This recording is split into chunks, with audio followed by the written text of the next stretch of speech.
Hey guys, it's Ben from Simply Surf Bus here. I'm just going to do a quick run through of your new camper van. We'll explain a couple of things on handover, but there's a lot to take in, so I thought I'd do this little video to explain again in a bit more detail so you can pause and rewind just to get yourself familiar where things are. Under your bonnet is your 230 volt hookup plug. When you're on a campsite, you want to have 230 volts inside your van. There's also a battery charger which will charge your leisure battery as you're plugged in. So that's under the bonnet there. Your leisure battery is under the passenger seat here. This little thing there is a battery app. So there's an app to download on your phone, smartphone or Android, which will display the leisure battery status. There's another little video on YouTube of the passwords if you ever get stuck and how to connect to it. Under the front, which is a bit tricky to see because it's so dark, under the passenger seat, right in the front here, are all the fuses for your 12 volt side of things. So your fridge, your lights and your USBs, 12 volt sockets, the fuses would be under there. So if anything stops to work, have a look under that seat first. Under your driver's seat, that red box is the battery charger, which I mentioned just a moment ago. That has a switch on it, which will be on already. So when you plug into campsite or at home, just to charge at the leisure battery if you want to, that will kick in and produce the power for your leisure battery. Right back there, you've got the green light. That is to do with your solar. Don't have to do anything, but that'll take your energy and give it to the leisure battery as and when it needs it. Also to the left of that is a garage unit, same as what you've got at home for when your electrics trip out, potentially. That's on the 230 volt side of things. If they were to trip out, if there's a faulty product which you plugged in, it would trip out and it'd be underneath your driver's seat. Your fridge, there you go, is off at the moment. Little LED display here with a power button. Press and hold that for a few seconds and it will come to life. You just hear the compressor kick in. These blue LEDs here indicate how cold your fridge will go, so it's on its coldest setting at the moment. Pressing the little temperature button will then change for its coldest settings. We recommend, whilst driving to your campsite, run your fridge as cold as it can go, because your vehicle battery will be charging your leisure battery as you're driving, so you're not actually pulling any power from your leisure battery. So if you want to, whilst you're driving anywhere, run your fridge as cold as it'll go, and then once you get to site, just bring it down to the middle just to retain a bit of energy left in your leisure battery. When you're not using the fridge, press and hold the power button and it will shut down. Through this first cupboard door, you will find a space for your gas bottle. A camping gas 907 bottle is what we recommend. And that's what we've tested your vehicle with. That'll fit down in here. On the side here, the two regulators, not the regulators, a shut-off valve. So the top one is in the off position at the moment, I think. No, it's in the on, so that'll be off.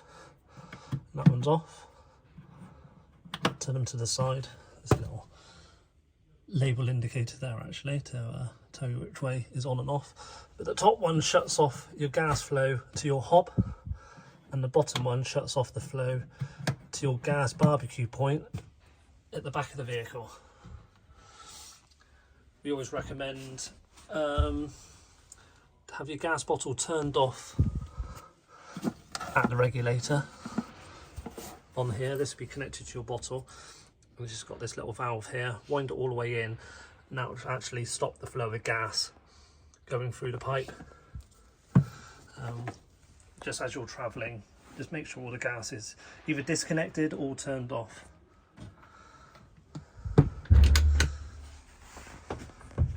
Moving up to the top here, your fan shade, there we go. Your hob. Under here is your sink, and the water It's got a micro switch here which talks to a water pump which is underneath your vehicle. You've got underslung water, so you've got 69 litres of fresh water. It's turned off at the moment. That was Adam just turning everything off. So let's just run round to the back of the van a second.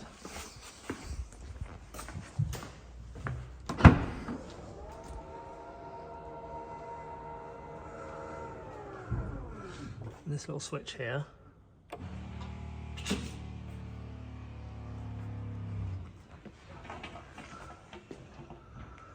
that has turned on the water pump. It's just pressurized itself, and now you should have a flow of water. There we go. Let's put that back in.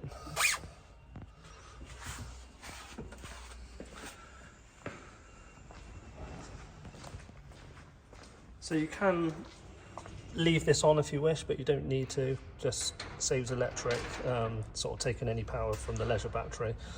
If you're not using the water at any point, turn it off there. So at the back of the vehicle, might as well just go to the gas. There's your barbecue outlet point. In your glove box is the other end, which will go to your barbecue, which will slot into there and twist into place and lock into place. Also at the back here, just hidden in the side here, is a switch which does your tailgate lights on and off. And there is another switch just here, you can just see, which does this light in the middle. So quite handy. Using the tailgate, you can load up the back, and those, obviously, if you're loading anything at the back, just light up the floor. But we separate this light at the back here, just so you've got one which is in use and easy to get to when you're led in bed. Another light switch here on the pillar does the 3 lights down the side of the van. A USB port, a 12 volt socket, a 230 volt socket, which will only be in use when you plug in. Rolling round to here, light switch for the undershelf and the floating lights. USBs, 12 volt sockets, 230 volt, again only working when you're plugged in. Your night heater is this little one here. Little press in the middle of the dial wakes it up. If we press and held this power button for a second and a half, it will then go green and the night heater will fire up. It will take about a minute or so just to sort of wind up the fans. The fuel pump will then kick in, and then about a minute after that you'll then start to get hot air. When you want to shut it down, again press and hold the power button for about a second and a half. The light will go to white, from green back to white, and the fans will then start to wind down and turn off. You can leave the controller like this, it will shut itself down automatically.